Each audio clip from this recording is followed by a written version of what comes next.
I saw the tape of Mark Gaston approaching you. Did you have any idea he was in the building before he came up to you?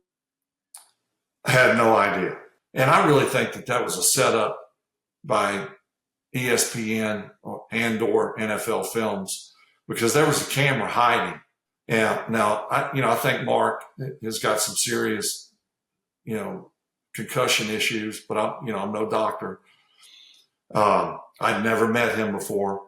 And right away I knew he wasn't all there. Honestly, I was thinking, the last thing I want to do is have to fight this guy right here. That actually crossed your mind that. Yeah. I thought he was going to try to hit me. Yeah, that was a weird moment.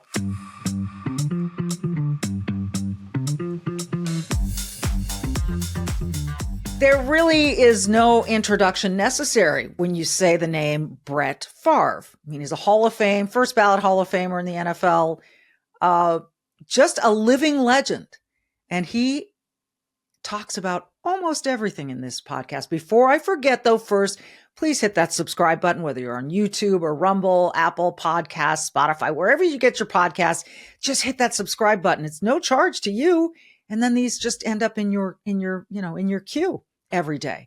And we'd love to have you with us for every episode. This one's a good one. This one is special.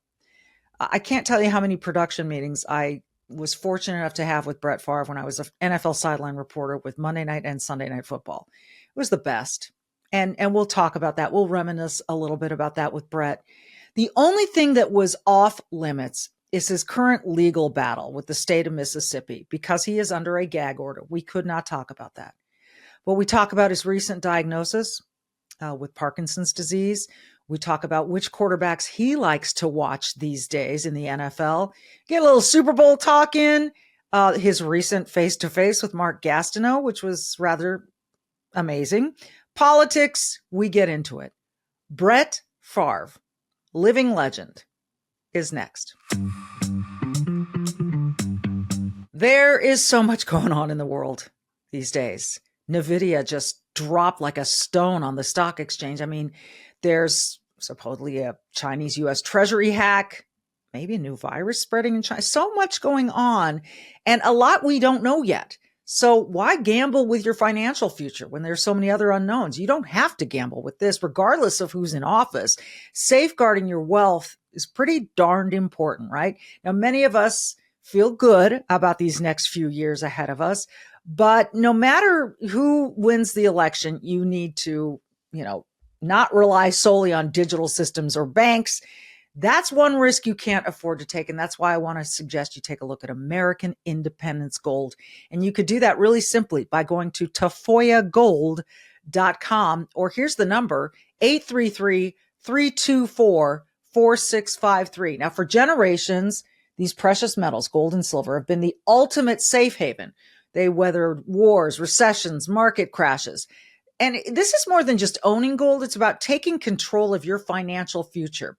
Now, this is a proud veteran-owned company, and American Independence Gold goes the extra mile by supporting military families. They cover custodial fees for life on qualifying accounts, and they donate a portion of every purchase to the Tunnel to Towers Foundation, which is one of the best foundations in America. Do not wait to secure your future. Act now before it's too late. Visit tafoyagold.com to learn more, or call 833-324-4653, 833-324-4653, or Tafoya Gold. Make the smart move for your financial future today at tafoyagold.com. So, Brett, I cannot tell you how often I get asked about, my favorite people that I covered, my favorite moments in sports, yada, yada. And my mind always goes back to Lambeau and those meeting rooms with John Madden, Al Michaels, Fred Gaudelli, Drew Esikoff, me, and you. And you would come in, and I tell people that you were one of the most open, transparent players that ever walked into our meeting room. And when you were coming in there, What were you thinking? What did you want to do? What did you want to get across before a game from the quarterback perspective? As you probably well remember, it had little to do with the game. It was story time for me. Yeah. And of course, Coach Madden loved it. He did. And I really look forward to it. You know, all of you guys were so great to me, and we just had a good time. And I can't, you know, when I look back at my career, you know, there's things that I think about, and playing is probably the least of which. Those production meetings rank up there near the top. And we, you know, people can't appreciate because they were not there. Right. How much fun we had. Yeah. So really, it was about, I'm always one to look at things with laughter and fun. And that's really, in a nutshell, what I was trying to get accomplished, not only, you know, in those production meetings, but in the locker room, and the plane, the bus rides, you know, just trying to lighten the mood. Yeah. You certainly did that for us. We always looked forward to coming to Green Bay, always. And especially Madden, the late, great John Madden. Another one of those moments that I talk about, and I'm going to show this to you. This is when you came to the Vikings and you were going to meet the Green Bay Packers. And I was told, with Aaron Rodgers quarterbacking the Packers, and I was told before the game, I was the reporter on the game, they said, hey, if Brett wins, you can go as long as you want in the post-game interview. But I'm telling you, Brett, even at a Super Bowl, I don't remember a crowd like this, you know, surrounding like this was huge. This, at that time in the NFL, this was the story. And then that Monday Night Football was on ESPN on cable at that time, and became the most watched telecast in cable history. And so we had these commemorative footballs made, and you signed them for me and Madden and Al, or not, it wasn't Madden. Forgive me. This was when it was on ESPN. So it was like, you know, that group then, but I was so thrilled to get one, and it's one of my prized possessions because you signed it. Do you even remember that post-game interview, like that crowd around you? I do. I remember everything about that day.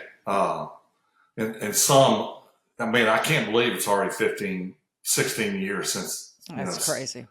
Since that game. But I do remember, and you're absolutely right. I played in 2 Super Bowls, you know, many championship games. But that one just internally I felt more anxiety, and, you know, this, you know, deep down inside, I wanted to play the best game I'd ever played, for obvious reasons. Right. And so, you know, this built up anxiety. I kept saying to myself, you need to calm down. You need to calm down, because, you know, the pressure is already there. You're putting, you know, a tremendous amount of pressure on yourself, but it had that feel of a Super Bowl to me.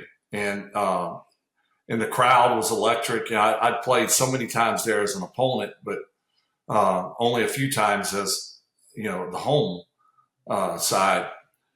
But I don't know if it's ever been louder than that game. And you're right. The field afterwards was chaos. I mean, it was just, it really was, for a regular season game, as close to a Super Bowl as you can get. Absolutely. I remember walking into the Metrodome that day, hours before the game. The Packers hadn't even arrived yet. They were on their way. And the electricity in the air, when there wasn't even a crowd in the stands yet, was like you could touch it. It was palpable. Like, it was weird. I thought, this is different. And I remember asking you after the game, one of the questions was, you are now the first quarterback in NFL history to beat all 32 teams in the league. And you said, guess you got to be remembered for something. Yes, everyone laughed. In the truck, they were laughing. I mean, you're remembered for so much, but that was an interesting one. Do you ever look back on that one and think, damn? Not as much at this point, but initially, yes, I did. I thought about, I think the first few years after I retired, I sort of thought about the consecutive starts. I thought about beating every team and how hard that is and how long you have to play to play all those teams. And, I love Green Bay. My 16 years there was unbelievable. But at that time, it couldn't have been a sweeter win, than to beat your old team. And I thought about this because several years afterwards, you started seeing a trend of guys leaving and going to another team. Yeah. And, you got to be remembered for something. So maybe I was a trendsetter. You go moving on to another. Yeah. The loyalty and to me, you were the Green Bay Packers, I would agree. Reggie White and then you. And since then, I mean, even Aaron, he kind of was, but now he's with the Jets. And let's go to Aaron, because at that time when you played against Aaron Rodgers in that game, that was the part of it too that added to the drama, obviously, was that Aaron Rodgers had replaced you and that the organization had said, Brett, you're now replaceable. You go to the Jets for a couple of years, you end up with the Vikings. And I remember I live in Minnesota, so I remember the day they were following your flight. Yeah. I had Joe Buck on my radio show talking about, the Favre tracker. We were watching you. I mean, it was insanity, right? Yes. So it was crazy. But a huge part of that was beating Aaron, right? Yes and no. Yes, in a sense that, and you hear players say this all the time. It's so true. I'm not playing against a particular person. Right. I'm playing against the team. Yeah. But, I wanted to win the game first and foremost. Sure. Which would mean that I had to play pretty doggone good.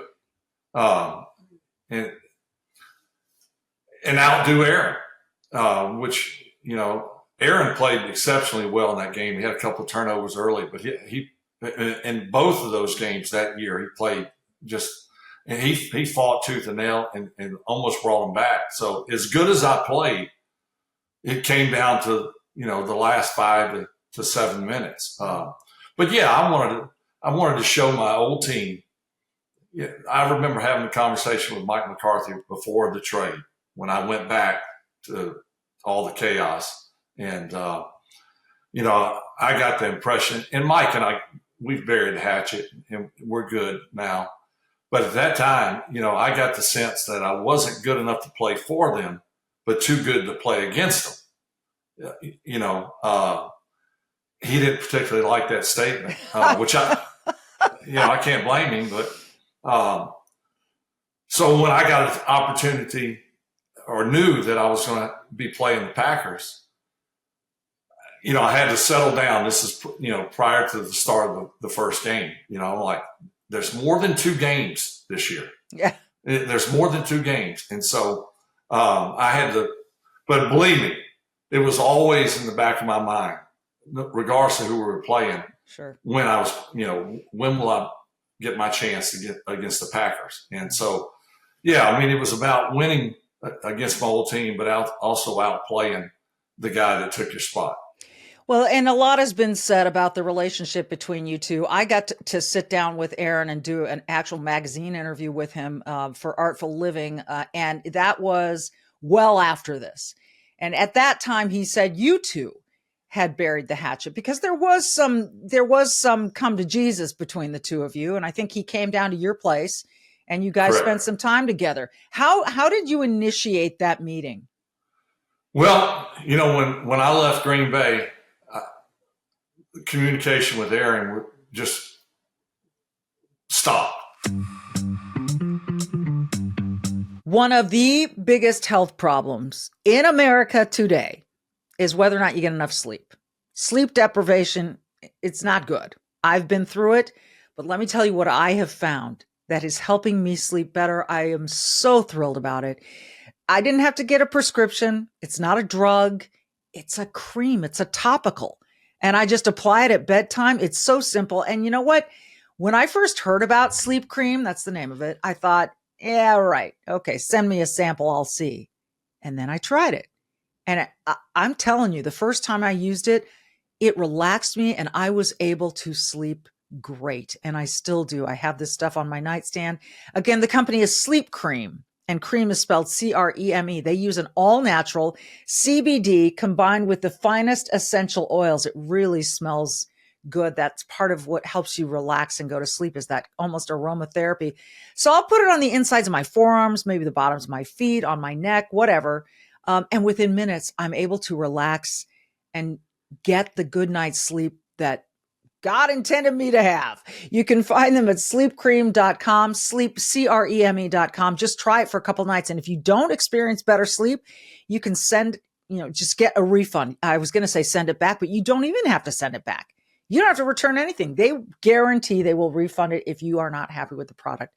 Go to sleepcream.com, sleepcream, CREME is the way you spell cream there, .com. And for the next few weeks, use the code GAMEDAY at checkout to get free standard shipping on your first order. That's the code GAMEDAY. If you want your best sleep ever, go to sleep, CREME.com. Well, when I left Green Bay, communication with Aaron just stopped. We spoke after the game, or after the games, and were very cordial. But then we went about, our way. And then when I retired, we lost touch. And so, I can't remember the exact years, 17, 18, 19. He reaches out to me out of the blue and says, hey, I'd like to come down and chat with you and do a little interview for a documentary I'm shooting. And I said, sure, come on. And so he came and spent the weekend. We had a great time. We talked about a lot of stuff. I haven't seen the documentary. Deanna has watched it. I haven't watched it, but why haven't you watched it?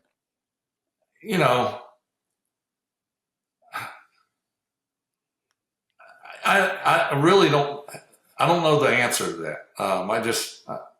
I lived it, so I don't want to fester any old wounds. Okay. And there may not be anything in there that would.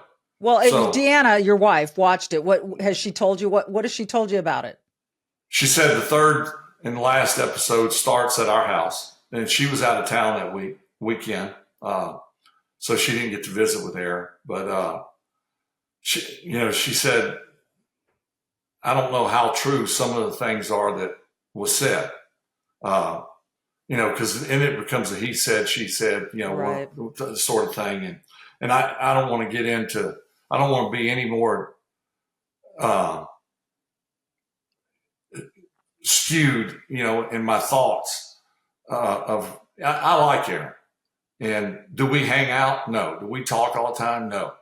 Do I have any ill will towards him? It wasn't him. It was the organization that wanted to move in a different direction. He was just a guy that was in line.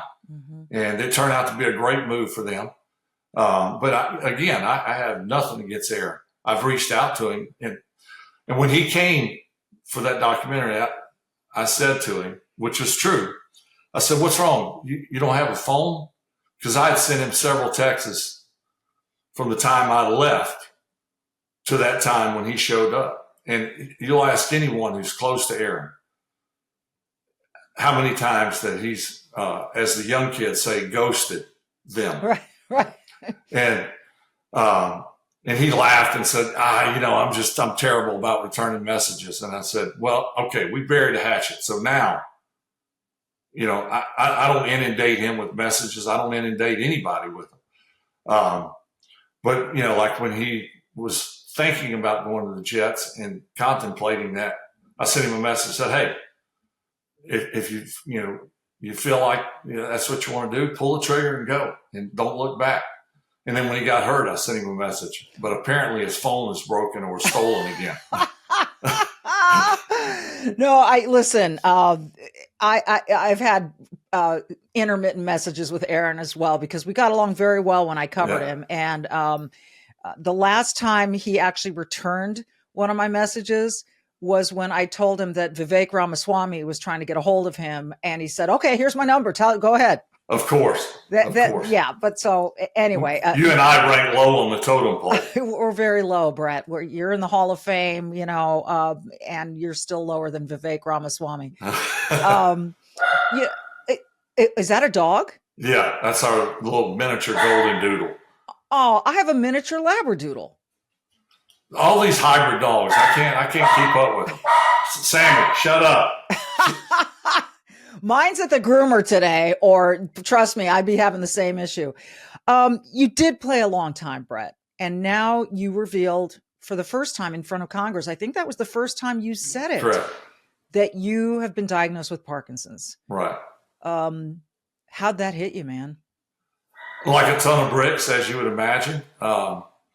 So about 3 years ago, I've had, pretty much everyone that I've come across is like, what made you, what was going on?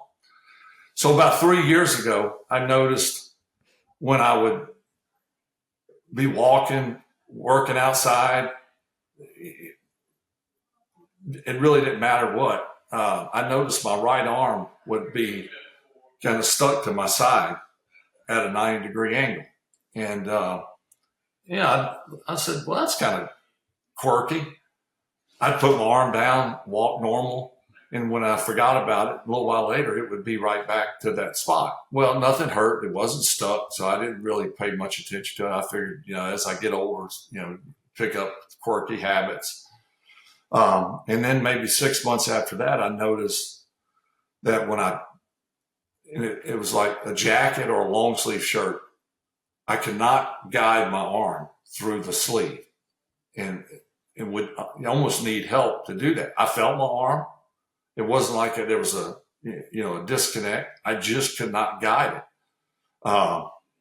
And really the other thing, and it's kind of funny, I'm brushing my teeth, and I never realized you roll the toothbrush in your hand as you move around your mouth. But I'm looking in the mirror, and every time I rolled the toothbrush, I used my left hand.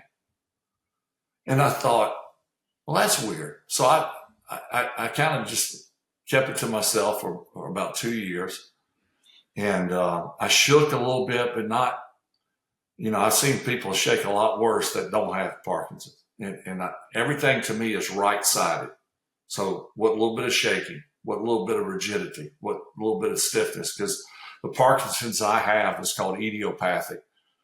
And there's three characteristics of idiopathic Parkinson's. There's cognitive and memory, there's rigidity and stiffness, and there's cognitive and memory. If you have idiopathic, you have one of those three that you major in, and you may have a little bit of the others. I just happen to have the rigidity and stiffness. The bad part about that is throw in 20 years of football, and it's a double whammy. So when it comes due for my dose of medicine, which is every 4 hours, generally I know that it's about time to take my medicine because the rigidity and stiffness creeps back in. So a little more than a year ago, I went and saw a doctor here in town, not thinking anything of it. And literally, we shook hands, introduced ourselves, and he said, walk down the hall. I walked down the hall, and he said, now turn around and come back. Got back in front of him, and he said, you got Parkinson's. And my exact words were, you got to be shitting me. And he said, no, I see it all the time. He said, your movement is robotic. And he said, like a clock, like tick, tick, tick. And so your movements are reflective of that. And so, it was kind of a whirlwind couple of days after that. Obviously the first thing I was thinking about is the end of the world is coming. I can't believe this, not me. And then reality kind of set in. And, one of the things that my doctor said, he goes, look, it sucks, the diagnosis. I get that. But he was trying to make light of it. And actually, I chuckled. He said, you're going to die of something else. You're not going to die of Parkinson's. You may not know who what your name is or Deanna's name, but you'll be alive. And he says, in the meantime, you take this medicine that 99.9% of the people, carbidopa, levodopa, we find the right dose for you. And when you find the right dose, you live pretty much a symptom-free life. And that's pretty much true. And you hope for a cure or something to stop it in its tracks in the near future. So in revealing it, it was really a strategic play with my attorneys in this legal case I've been battling with the state. We didn't want to release it right away just because the negative, oh yeah, sure, he's going to use that as an excuse of why. So we waited until, the Congress. I don't know if there's ever a good time to reveal something like that. But we felt like it was time to get it out there. This may sound like a dumb question. Did you get a second opinion? I got to imagine that very quick diagnosis, like you said, it hit you like a ton of bricks. Did you think, is he sure? Or did you kind of internally know maybe that this was coming? No, I had no clue. I was completely just surprised, 100% surprised. But one of the things, my doctor, his first name's Wendell. So Wendell and I have had a lot of discussions, and he's for a neurologist, he's actually fairly normal. But are some neurologists not normal? Well, they're way above my, they speak on a different level, like you can't. I mean, they're in a different stratosphere than I. Gotcha. But he was like, we're going to do an alpha-synuclein biopsy. He said it's a new test. Not everybody does it, but it will tell you. It won't tell you specifics, but it'll tell you if you have Parkinson's, it's going to come back positive. Okay. So I took the test, and 2 weeks later it was positive. But I saw 4 other doctors besides him, okay, and they all said the same thing. Yeah. And pretty much everyone, and I'm sure, all these neurologists, especially that have been around the block, because I find myself looking at people now and saying, oh, they got Parkinson's. Just by their movement or, as I understand Parkinson's, generally there's something with the gait, your walk, that is affected. And shuffling, you either shuffle or something like the arm doesn't swing, arms at your side. You think Joe Biden has Parkinson's? After I was diagnosed, and I use him as an example all the time, there's no question he's got, some form of Parkinson's. No Obviously, question. Brett's not a doctor. I'm not a doctor, but the things you're describing, that gait, that shuffling, even there were moments where his arm would freeze up. There are plenty of examples of that. So, that's interesting. An interesting. We're just giving our observations and our opinions on this. Yeah, don't butcher us because we said that. Yeah, exactly. We both get it enough as it is anyway. Correct. This has got to. I was talking to my husband last night, and he was a competitive baseball player for a lot of his life, and I said, "What would you ask Brett?" And he said, "I'd ask him what gets him out of bed every day, because for so long, Brett, it was football. Obviously, yeah. Deanna, your wife, your family, yeah. But I mean, you were. I say this to everyone. No one can argue with this. If there was a game on television, and people were remoting around, surfing on their TV, and you had the football in your hands, they stopped and they waited to see what you would do. You were an unbelievable superstar, and you were a backyard kid playing in his backyard in the NFL. Correct. gunslinger, the whole bit. Patrick Mahomes told me once he didn't mind being compared to you because he just admired your game so much. And, sometimes he does the old sidearm and all the rest that. Correct. So, to go from that and the pinnacle of all of that and playing in Super Bowls, and now you're a guy battling Parkinson's. Obviously, you've got your family. When you wake up in the morning, what motivates you?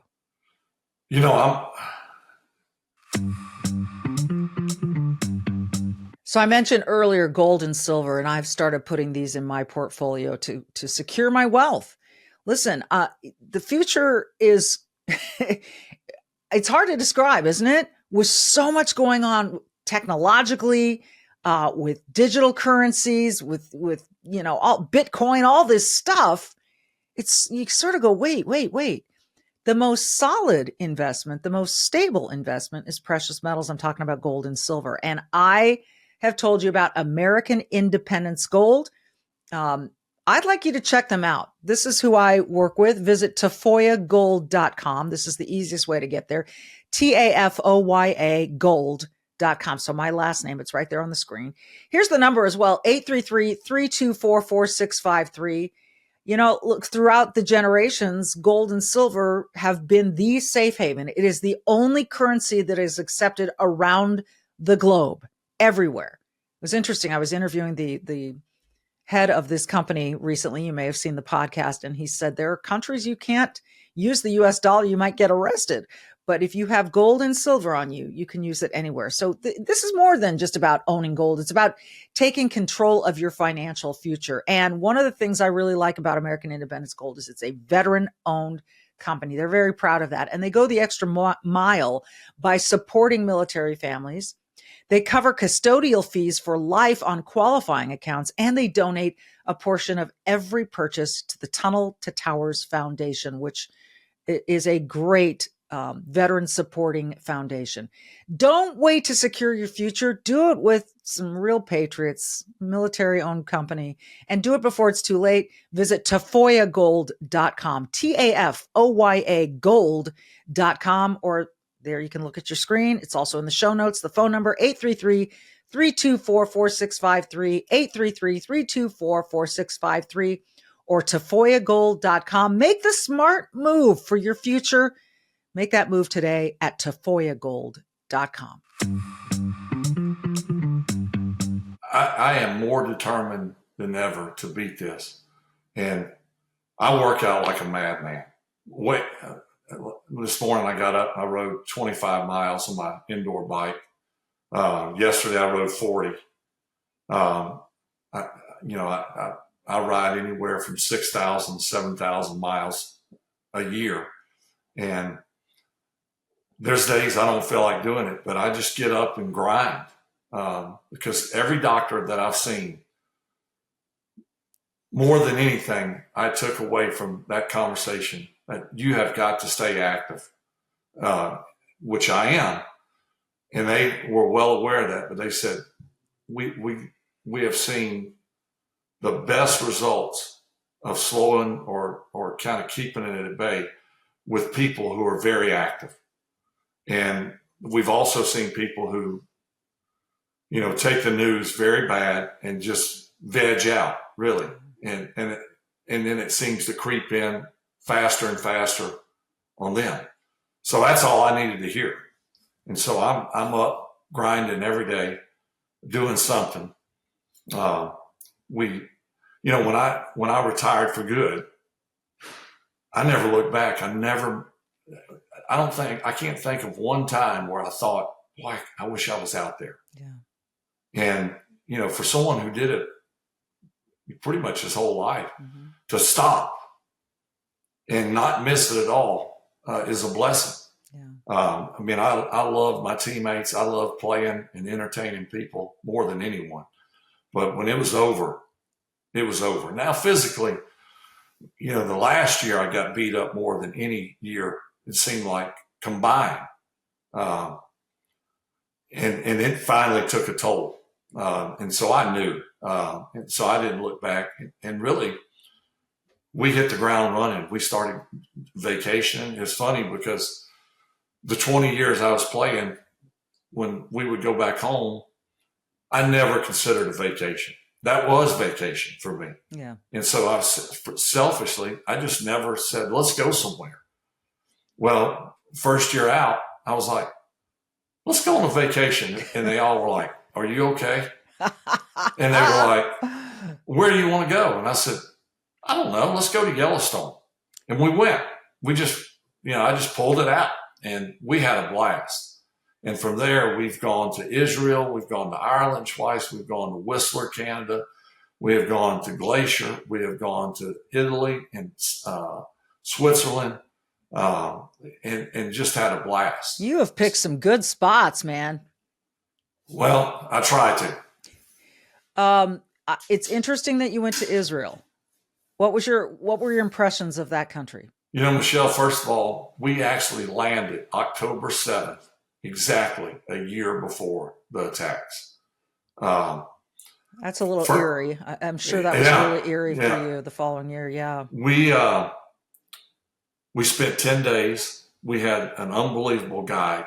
We had another couple with us, and it was a very spiritual trip. I mean, our guide was unbelievable, and he would say, there's a very good chance Jesus preached right here where you're standing. Yeah.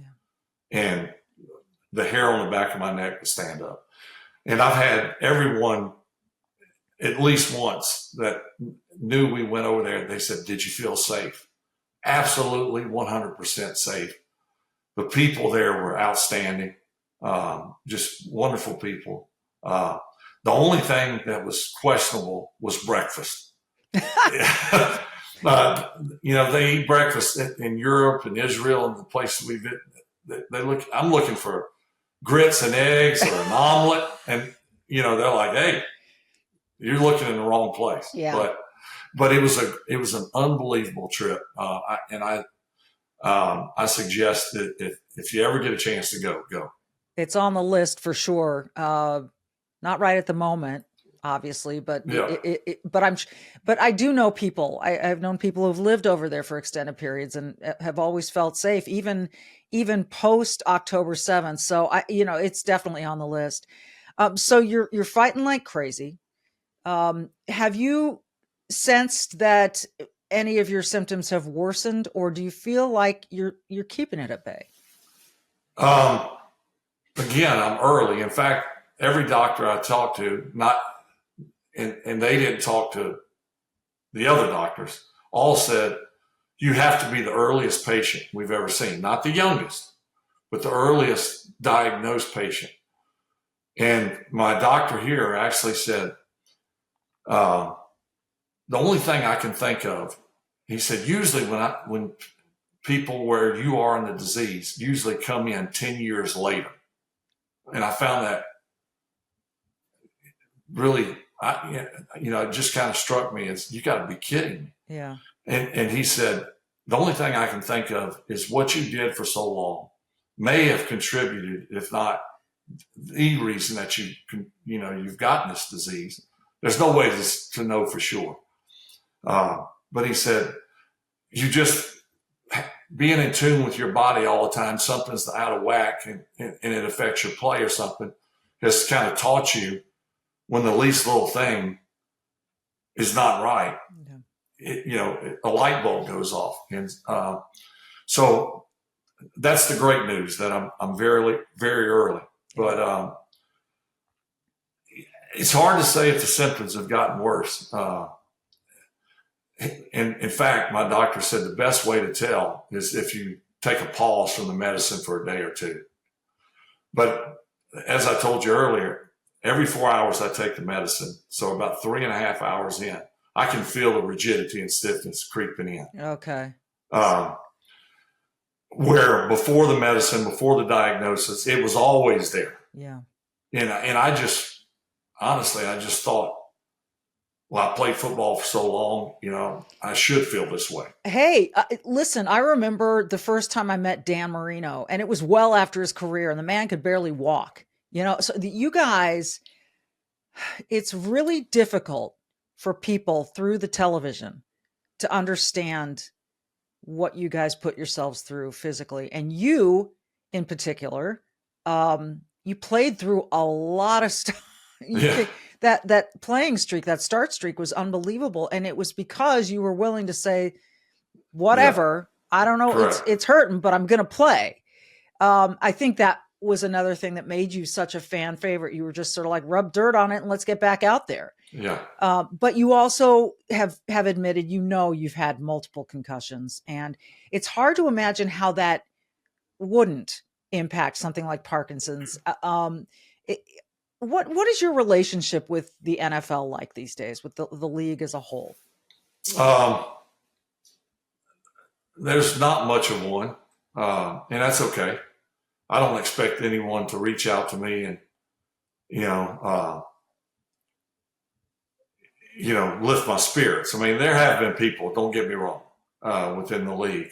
Andy Reid and I are dear friends, and we actually spoke game day a couple of days ago. Nice. And there's still some players. I mean, for example, Baker Mayfield. Ever since he did the draft day reenactment of me 40 years ago, whatever the hell it was, we've struck up a friendship. And there are other players like him that I stay in contact with on occasion, and some old friends, teammates, of course, I stay in contact with.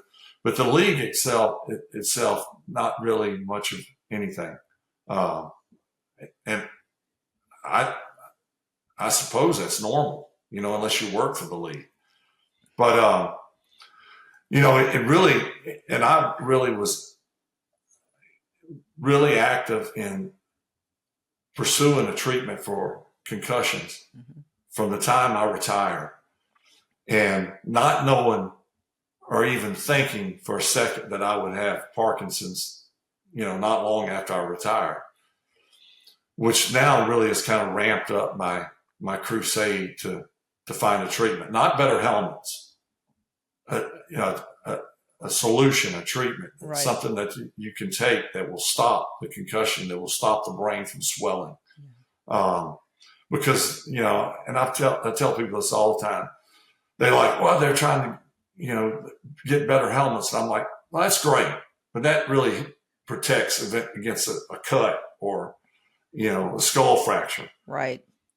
You whiplash, you hit the turf, and then your head's, I don't care what helmet you got. Yeah, I've heard that too, Brett. I remember a neurologist who worked for the NFL said to me, no helmet will prevent a concussion. Correct. 100%. And that's the truth. Yeah. It may keep you from getting a bump on your head, but it's not going to prevent you from getting a concussion. And so, I got 3 grandsons. They don't play football. They play soccer and baseball and golf, which I'm so thankful that that's what they've chosen thus far.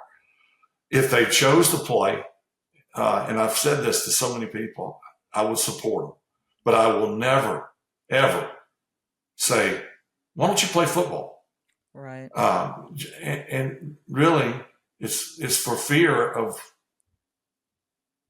being like me, or, what's the odds of them being successful, being a pro quarterback? And I just think that the risk reward it's not worth it.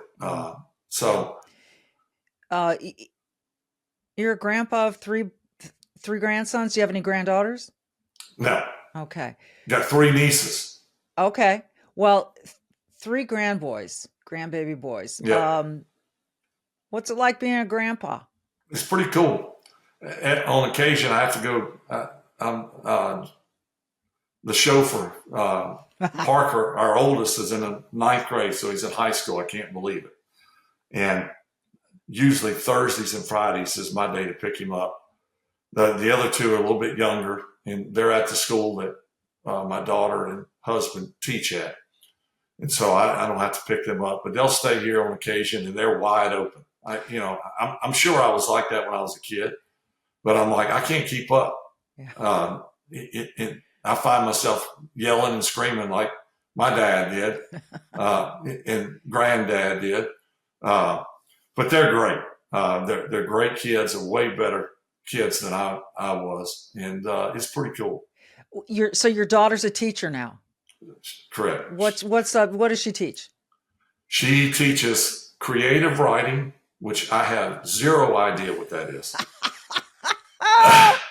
And she teaches art, and she is an unbelievable artist. I don't know if you ever saw the reality show. It was about 4 years ago, and I'm trying to think of the name of it. And she was on this reality show, and they had to do whatever talent they had.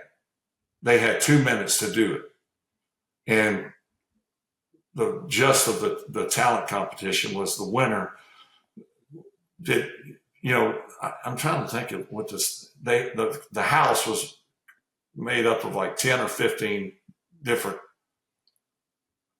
I would say 20 to 35-year-olds that are related to a celebrity, an actor, a singer, an athlete, whoever. And the other people in the house had to guess who they're related to. Okay. And they would drop clues on occasion. And so she got immunity because she won the talent contest, the first one. And so she painted a picture of Lucille Ball. Oh my gosh. And in 2 minutes, when they said time's up, she threw glitter on it, turned it around. And I was like, damn, she's good. Wow. And she really is. Now she's got to figure out a way to monetize it. There we go. Well, but she got a degree in law.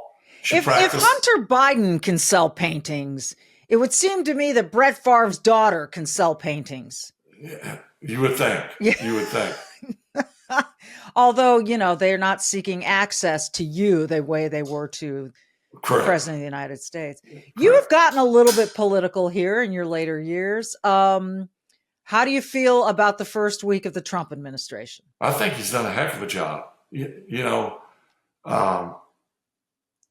Much like yourself, we follow each other on X. Yeah. And, I found myself at first as I was scrolling through, just kind of looking and browsing and reading and more like laughing at silly stuff. But as our country was just falling apart right before my eyes, and knowing that Trump's not perfect, and no leader is going to be perfect because you're never going to please everyone, but he has the greater good of our country, in the front of his mind always. I tell people, whether they're a Trump supporter or not, I'm like, do you think he's doing this because it's going to get him rich? This guy's actually losing money being the president. Yeah. Which to me, he could ride off into the sunset and go wherever he wants and say, the hell with everybody. I'm going to just play golf and ride it out. Yep. But no, he wants to make this country better. And he's going to do everything in his power to do that. And I think the first week is he was actually doing it before he became president. He was lining it up. There's no question. He hit the ground running even before they swore him in. And I think that was a lesson learned from his first term. And he knew that. And by the way, really, he's got to look at this as the first 100 days are hugely important. The first 2 years are massively important. And after that, he's a bit of a lame duck, but the party has to do well in order for, whoever it is. If it's JD Vance, I think that would be pretty cool. Whatever happens. It's amazing to me how they have, I had this memory today because we're seeing all these deportations. And I have this memory of Trump's first term calling MS-13 members animals. And Nancy Pelosi said, you can't call them animals. We're all God's children. But no one was more vicious toward Trump and thought he was inhuman than Nancy Pelosi. I wish someone had followed up with her and said, so is Trump one of God's children? Or are you going to give him that same grace that you're giving MS-13 members? No one, of course, asked her that. But now we're seeing, these people, criminals, like violent criminals being thrown out of the country. And then you've got these celebrities crying on TikTok. And it's astonishing to me that people on The View and everywhere are still trying to make this Trump's Hitler. He's a racist. He's a fascist. He's, when in fact, would they sit down with Lake and Riley's family and say that to Right. their face? That's, Right. what do you I make think of about that. I think about that all the time. Yeah. Just the hypocrisy is one thing, Yeah. but the so obvious things that, and you just mentioned some of those where, Nancy Pelosi would say that, and I've seen various old interviews with Obama, Hillary Clinton, that have been shown on X in the last few days, where they said the same thing Trump said. Exactly. If you came here illegally, you're out. If you commit a crime here, you're out. Yeah. You're out. And now, where is that? You can hate the man for whatever reason, but what about all the children that are missing? Yeah. Where's the compassion? Where's the tears for them? And I saw I think Selena Gomez or something was crying. Yeah. And I'm like, what is wrong with these people? I just don't get it. Well, I don't get where they're getting their news either, because I have not seen a single child, quote unquote, attacked or deported. Now, that's not to say it won't happen. There may be some families who have to return to their home countries because for whatever reason, that might happen. But at this point, where's the evidence for her tears? And again, like you said, all those children that went missing, all those children who were like dropped over fences. I mean, my God, you have grandchildren. I have kids. I hope to live long enough to have grandchildren. And to watch those scenes, to watch little children show up at the border with a phone number in their hand and nothing else, and you're not crying for them? Yeah, no, it's baffling. Do they want this country to? I don't know what they want from this country. I really don't. And I can't imagine you live here and think you want to destroy this country, but that seems to be what they're striving for. Certainly some of them, certainly some of them, it seems that way. It's a crazy time. It's an exciting time because we're like, we grew up reading the history books and understanding who George Washington and Abe Lincoln and John F. Kennedy, all these, monumental presidents were. And we're like living American history right now, the kind that many books will be written about. And so that's kind of exciting to watch, particularly after the last 4 years, which I didn't think could get as dreadful as they did, but they did.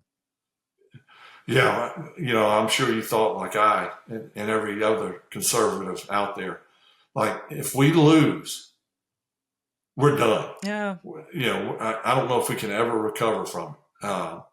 And I was a little bit worried if we could recover from it now, but I'm very optimistic with Donald, and the fact that, as we said earlier, I mean, he knows that he doesn't have, 4 years may seem like a long time, but it's not. It's not. And it's really and you said this, it's really what, he does now and in the next few months to really set the stage for everything else. So, and he wasn't waiting this time. He learned. The quintessential, you said it, hit the ground running, like Fred Flintstone feet the minute he was in office, and with a ton of momentum behind him because he had the plan set. Yeah. All right. I got to finish with some football. I saw the tape of Mark Gastineau approaching you. Did you have any idea he was in the building before he came up to you? I had no idea. And these big autograph shows is what I was at. It's a sizable Walmart. Yeah. And there's athletes from all sports. Generally, it's retired guys. Mm-hmm. So you encounter a lot of different guys, but I had no clue. And I really think that was a setup by ESPN and/or NFL Films, because there was a camera hiding above this divider. And now, I think Mark has got some serious, concussion issues, but I'm no doctor. I'd never met him before. I was doing a private signing in the back before I did the public. And he actually came right to the table and stood. He's still a big guy. Yeah. And I just was signing. And I looked up and I said, "Oh, hey, Mark."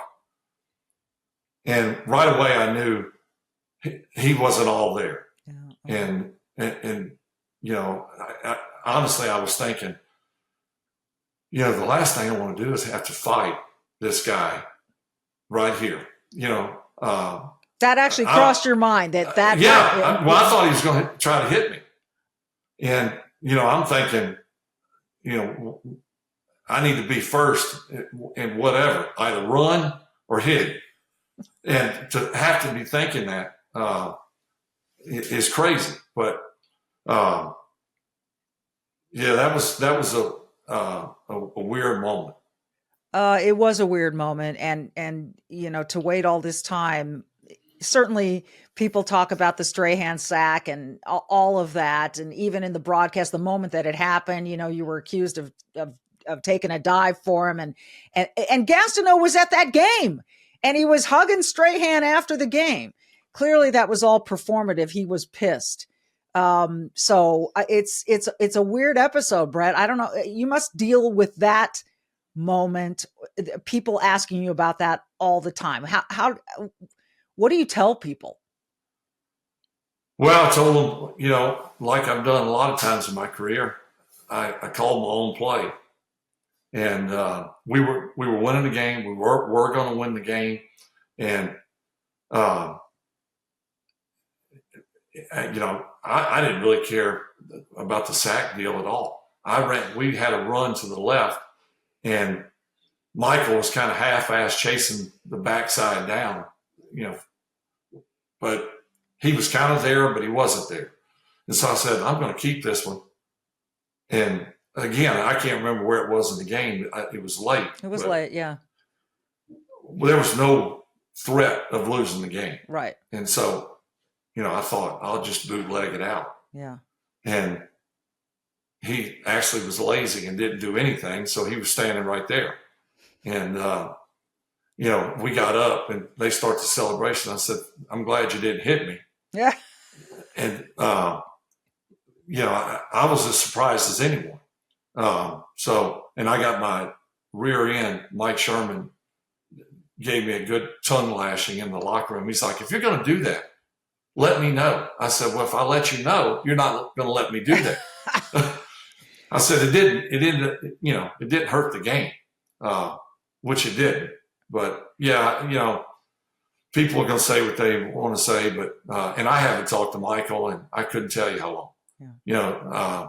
He never sent me flowers or.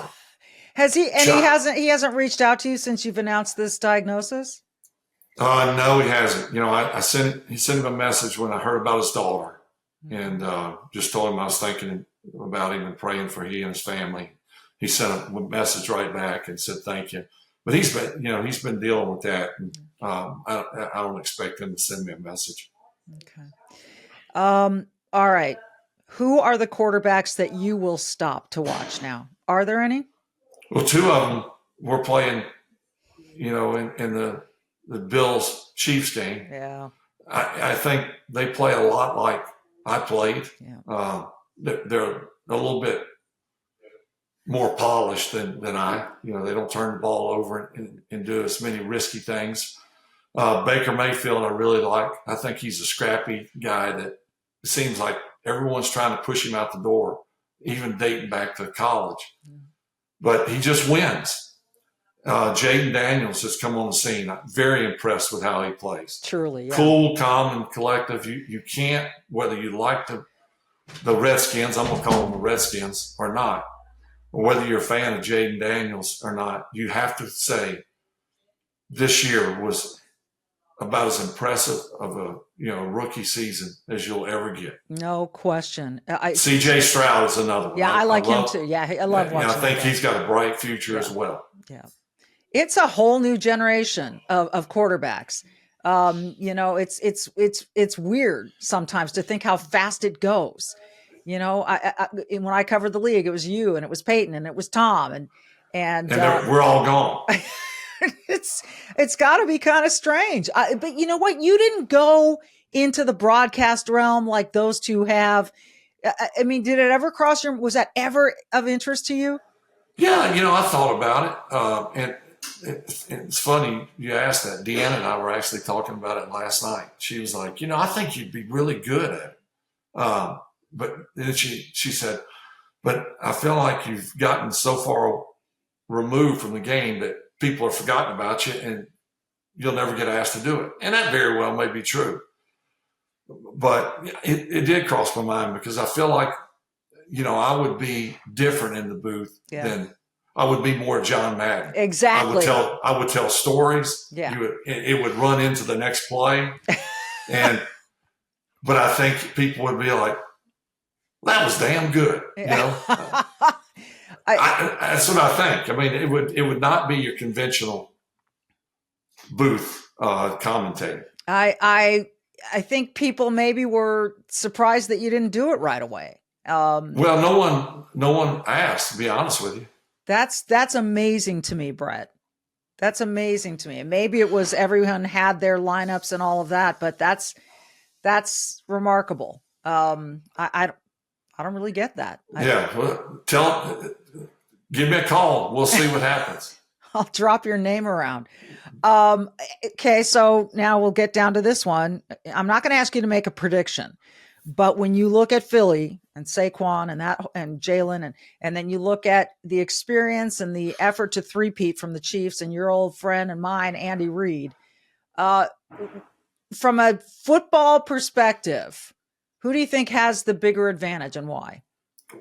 Well, I'll back up to this past week's game, the Bills and Chiefs. I didn't have an argument with anyone, but a lot of people said, what do you think? This is the year Buffalo beats them. And I said, I think they can, but I don't think they will. Well, the Chiefs haven't looked great this year. I said, but they win. They win. And ugly, not so ugly, sometimes pretty. It doesn't matter. They win. And they don't have the glitz and glamour this year as they've had in the past. But they do have Patrick Mahomes. They do have Andy Reid, Spagnuolo, great defense coordinator. Taylor Swift. Yeah. How could I forget that? But they, like them or not, until someone unseats them. Yeah. I look at it from, they just find a way right now to win. And good teams do that. And whether it's ugly, last second field goal, last second interception or whatever, they make the plays when they need to. And look at the Bills. And I don't blame the guy for dropping the ball. Right. It was a difficult catch. It was a hope and a prayer. Yeah. He makes the catch. Who knows? Maybe we're talking about, a different ending. But the bottom line is the Chiefs make those plays when they need to. Yeah. And everyone else doesn't. Yeah. So until I see, someone do what they've done, I'm still going to say the Chiefs are the favorite. They are awfully reminiscent of the Patriots when they had their dynasty, of the Niners when they had their dynasty. You remember all those great eras. They have that feeling. That whole aura. They just find a way. It just happens. The catch that Edelman made, where it was a bad throw by Tom, and it's like, are you kidding me? Yeah. But when you got it going, those things happen, and they got it going right now. The Chiefs do. They do. It's tough to pick against them.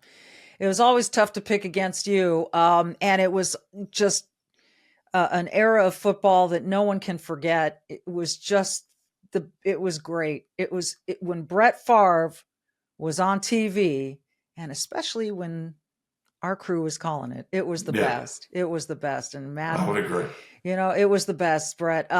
I wish you great health. Deanna's doing well? She's doing well. Good. She actually, and the reason I said I may have to cut it short, she's gotten into metal detecting. So, we have 400 and something acres here in Mississippi. And she started metal detecting out here with a mutual friend of ours who has been doing it forever. That's kind of his passion. And so she goes out, she finds several Civil War bullets. No way. Yeah, musket balls, like there must have been a settlement or a campsite. There's a creek that runs through the bottom of our property. Right. And along that creek, we have found more bullets and musket balls and buckles that came off of, a Confederate suit or something. Unreal. So we're actually going about 2.5 hours north. You may or may not have heard of Vicksburg, big Civil War town in Mississippi. So we're going to do some metal detecting around there. Oh, that is so cool. You are staying active. I'm impressed. I'm impressed. Brett, you were such a big part of my career, and I just really thank you for taking the time. I'm going to be thinking of you and wishing you great health and lots of metal detecting findings. And I hope we can keep in touch. This has been an absolute joy. I can talk to you for hours. Okay, Michelle. Thanks. Hey, thanks for having me. He is Brett Favre. As I say at the end of every podcast, be brave, do good, and we'll see you next time.